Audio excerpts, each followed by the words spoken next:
this is a video of me bumbling about in the studio. This is how I go about a drawing. So it's arisen today that I've got to do a drawing. I know it's got to kind of fit on an A5 sheet of paper. I was thinking to myself, only 5 years ago, I would have insisted on sitting on a chair in the middle of the road, stopping the traffic, drawing that house from life.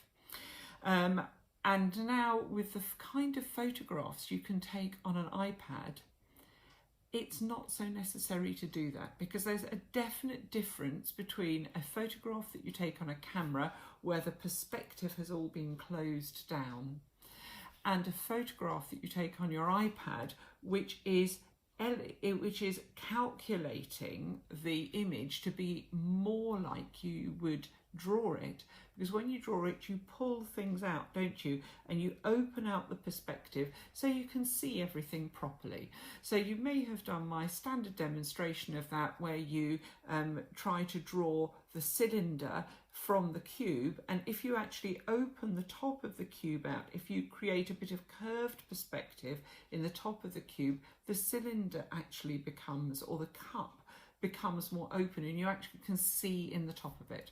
And that is more like the experience that you have of something, and less like the photograph, because what the photograph does is it closes the perspective, it closes everything down. So I actually love working from images that I've taken on the iPad, so much so that I've become quite lazy actually, particularly in lockdown, writing these courses. I've created loads of things digitally, and I just float the photograph across and, you know, do my thing over the top. I think, oh, that'll do. So again, I think today is going to do me a lot of good. So I'm going to float that picture across my face for you, and you can see this is the picture of the house. It's quite simple, and one could take a photograph and one could manipulate that photograph, couldn't one? However, I'm sure they don't want the memory of moving into that house to be the builder's the builder's sign and all of that rubbish they've got stacked in the front garden, which I'm sure they're going to take into the tip. So here's a really good example of why we would want to edit the view, because I'm going to edit this out and manipulate it to make it look really, really nice. And so another reason just to be drawing with an old-fashioned pen. I am doing this on a real piece of paper for them. However, I have, you know, I'm not Superwoman, and as my first reference point, I have printed out a photograph of that, and exactly the way as if you were working digitally, I've made that my bottom layer. So I have taken the photograph and I've held that up against the kitchen window, and I've traced all the main shapes, which is not, you know, which is not a difficult thing to do. You don't need a light box or anything else. Held up against the kitchen window, less than a minute it took me to do that. So this first is just an initial triangulation of where everything is. However, I'm not going to be a slave to this photograph. So at this point, I'm going to cleverly, you know, slide across another photograph with, this is the vertiginous view of that house. It's not that vertiginous, but you get more of a sense of immediacy with that, don't you? So the first thing I'm going to do with my picture here is that I'm going to alter the lines in order to make the view just a tiny bit more vertiginous, in order that you feel sympathetic towards the drawing that I'm doing. So that's the drawing, and like I say, you'll have that on your screen at the moment. And to my right hand side here, I've got that series of photographs. So the three photographs I'm working from is the original photograph that I've done a tracing of. So that would, if I was working digitally, that would be my first layer. Then I have the vertiginous view, which if I was working digitally would be my second layer, and I would probably make those about 50% transparency, lay them over the top of each other and draw my lines as an approximation of somewhere in between the two if I was working digitally. But this is the way that I've done it manually or in traditional materials, and that shouldn't take you long. I have now actually got everything everything in there. And the next thing I'm going to ask myself is, it wants to be like that.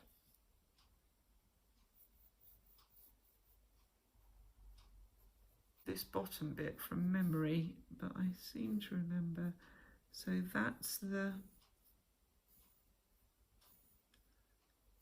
railings.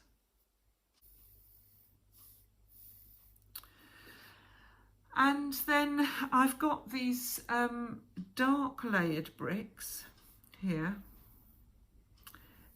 and these ones here.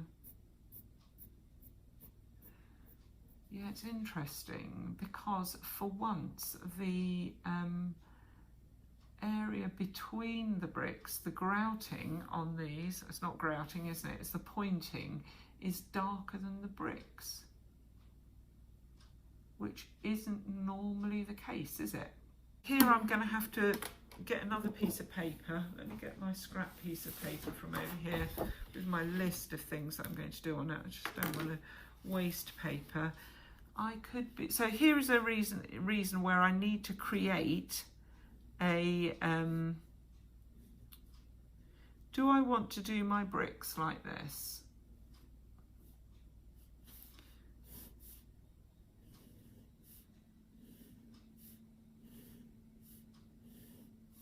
Or, I always think that's so naff, isn't it?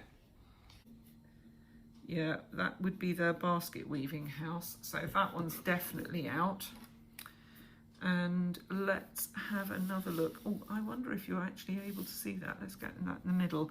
So that one's definitely out because look, that looks like basket work.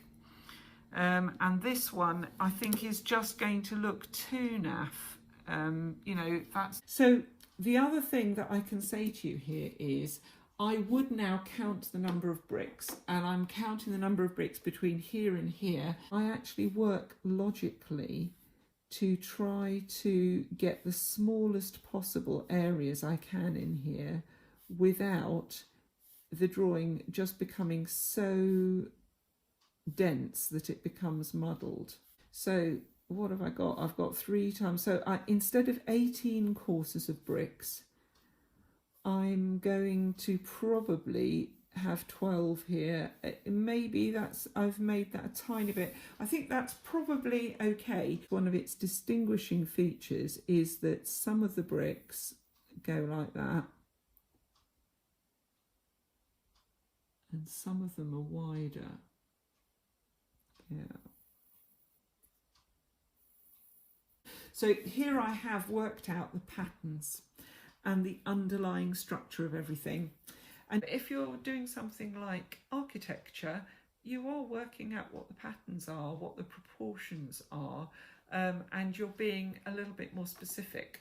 This drawing is quite small. If you look at it close to my head, it is an A5 size drawing. What I'm doing there is not such a huge undertaking, is it? Actually, I like to start with this line here, which is the line of the guttering, because there's only one thing that is certain in a house drawing, and that's the flipping guttering, isn't it? Because it has to be horizontal because it's carrying water. So my best tip to you is get the guttering in first if you want that reference point. Wire that carries it down, so we know that the drawing is going to go to here, and we know that that's going to actually finish there. Now I'm going to talk about what we're going to do inside those windows in a bit. Of course I can't see any of that. I'm going to have to make that up, aren't I? Or maybe I'll nip it out. That's the thing I'd do. I'd go and nip out and have a look at my own house. This is the roof line, and the roof line is characterised with those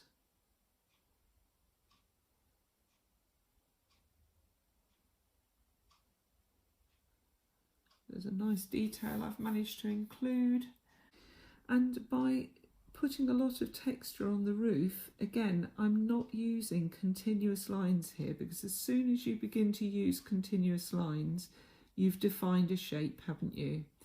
So this is definitely a texture infill, and texture infill is defined by discontinuous line. And one of the things that the roof is also telling us is telling us a little tiny perspective story, which is why I put these lines in here. Hi, welcome back. So we're carrying on with the drawing of the house next door. And you can see I've made a little bit of progress there.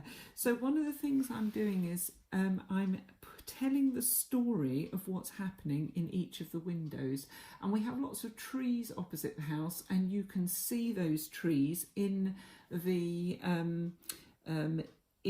reflected in the window.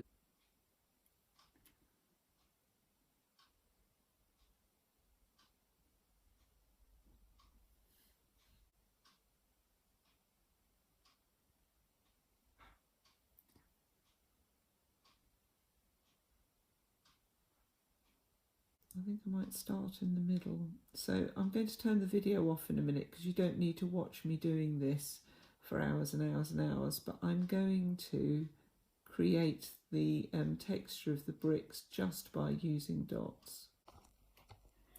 Hello, welcome back. So I've made a cup of tea and actually, you know, hung out a bit of laundry and all of that, and I'll turn you down so you can see where we've got to with this drawing. So here's, you know, it's really worth thinking about texture before you do it, because can you see, here's all of the textures that I was thinking of using, and actually this dotty texture, even though it's a bit time consuming, I'm actually really pleased with that. It gives the sense of what you can see without it being too heavy. And I have made a difference between the lines of red bricks and the yellow bricks by making that difference. I've made these solid and these dotty, so I've made a very, very big difference between the two. So I'm just going to carry on with that. Let me just enlarge my photograph here. Yeah, so I'm going to carry on with this so you can see how it shapes up.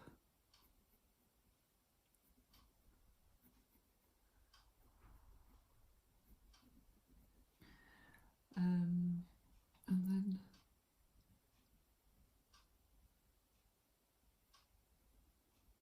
part of the way that we assess something is by reading all of these repeated elements. And so this drawing will become attractive simply because I've repeated the pattern, not because I've done it well, but because just because I've repeated it. And they're characterised by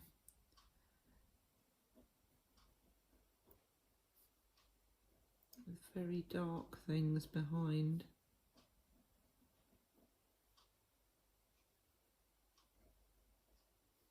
I don't think the fine leaves are my finest hour. However, I don't think that matters actually, because this is all the subject here, isn't it? So we're just pushing this into the mid-tone basically. Oh, this area here is worrying me a little bit, but I think I might just fill that with nonsense like that. Just not too overwhelming nonsense. Like that. So we can still see the